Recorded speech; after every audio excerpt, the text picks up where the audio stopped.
नमस्कार मित्रांनो, आजच्या व्हिडिओमध्ये एक अत्यंत महत्त्वाची माहिती आपण पाहण्याचा प्रयत्न करणार आहोत। ती म्हणजे मुख्यमंत्री माझी लाडकी बहीण योजनेच्या संदर्भातील ज्या महिलांची ई-के-वाय-सी करताना पूर्वीचा जो काही माहितीचा अपडेट होता त्याच्यामध्ये क्वेश्चन होते, ती येस नो करण्यामध्ये अनेक महिला चुकलेल्या होत्या।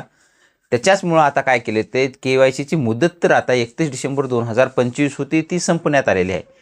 परंतु ज्या चुका झालेल्या आहेत त्या दुरुस्त करण्यासाठी आता क्षेत्रीय स्तरावर म्हणजे तुमच्या ग्रामीण भागामध्ये तुमच्या गावामध्ये जे काही अंगणवाडी सेविका असेल त्यांच्यामार्फत आता तुमचं फिजिकल व्हेरिफिकेशन म्हणजे प्रत्यक्ष लाडक्या बहिणीपाशी जाऊन त्याची माहिती गोळा केली जाणार आहे आणि ती डेटा शासनाला पाठवला जाणार आहे। अशा सूचना म्हणजे राज्यामधील संपूर्ण जे काही जिल्हाधिकारी असतील त्यांना या सूचना देण्यात आलेल्या आहेत। अशी माहिती गोळा करण्यासाठी त्यांचं फिजिकल व्हेरिफिकेशन करण्यासाठी ज्या पद्धतीनं PM किसान योजनेचं सुद्धा फिजिकल व्हेरिफिकेशन करण्यात आलेलं होतं, परंतु आता फिजिकल व्हेरिफिकेशन करताना तुम्हाला तुमची माहिती देणं अत्यंत गरजेचं आहे, अन्यथा तुम्ही लाभापासून वंचित सुद्धा राहू शकता। महिला व बालविकास मंत्री आहेत, त्यांनी काय सांगितलेले आपण ती सुद्धा स्क्रीनवर पाहणार आहोत।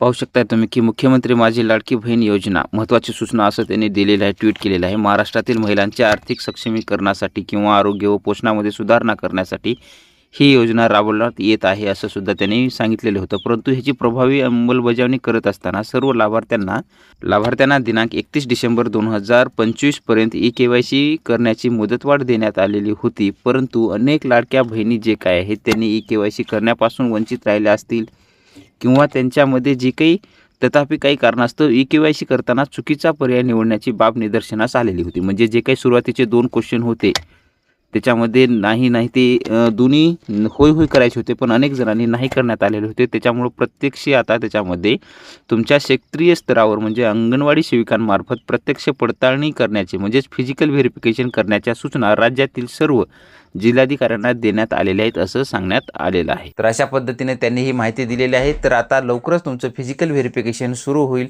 त्या पद्धतीची माहिती तुम्हाला सविस्तर तुमची जी काही असेल ती द्यायची आहे, तेव्हाच तुमचे लाभ वगैरे सुरू राहणार आहेत। अशा पद्धतीचे हे छोटंसं अपडेट होतं ते आपण देण्याचा प्रयत्न केलेला आहे। असेच अपडेट नवीन आपल्या चॅनलवरती येत असतात। तुम्ही जर चॅनलला सबस्क्राईब करून ठेवलं नसेल तर आजच चॅनलला सबस्क्राईब करून ठेवा, जेणेकरून पुढचं महत्त्वाचं अपडेट तुम्हाला मिळत जाईल। व्हिडिओ आवडत असेल तर व्हिडिओला नक्की लाईक करा, तुमच्या मित्रपरिवारांना शेअर करा। भेटूया नवीन माहितीसह नवीन व्हिडिओमध्ये। धन्यवाद।